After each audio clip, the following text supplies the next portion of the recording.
Lawyers representing Nongceba Sinelo, the former Deputy Director of Mental Health at the Gauteng Department of Health, argued that their client was merely placed at the Waverly Care Centre to facilitate the transfer of patients, and it was not her duty to assess patients prior to the move.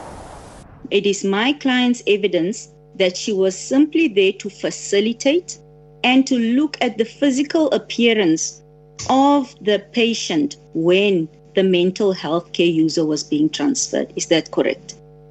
That's correct.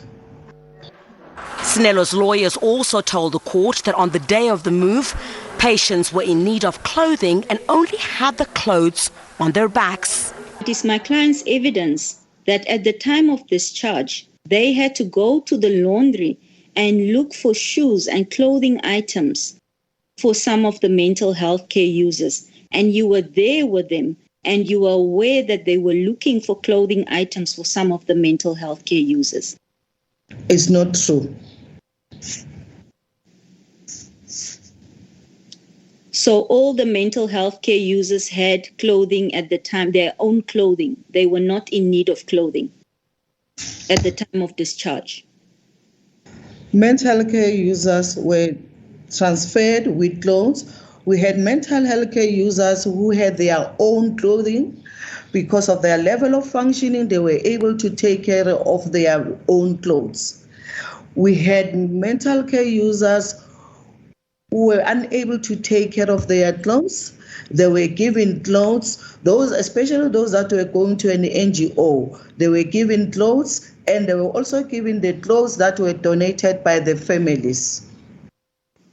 Lawyers representing Rochelle Gordon, who was one of the officials who accompanied the bus from Waverly to one of the NGOs, also told the court how some of the patients were frail and should have never been taken to NGOs but hospitals instead. Ms. Gordon will testify that some of the patients that you discharged to Tsepong NGO were not patients that ought to have been transferred or discharged to an NGO, but are patients that ought to have been transferred to a hospital. What do you say to that? Patients were to be discharged to NGOs. A list was prepared by all of us, even the government officials. But the instruction was that the patient needs to be out of Life Esidimeni. The government officials, when the list was provided, they were the ones that were deciding whether the patient would go to NGO or a hospital. And was sent to NGOs without adequate medication. Then how is it possible that you received medication for a user for 7 to 14 days? I cannot account for that. Because on the day of transfer, medication as well as the files were handed over to the officials.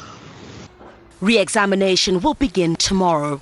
Criselda Lewis, SABC News in Johannesburg.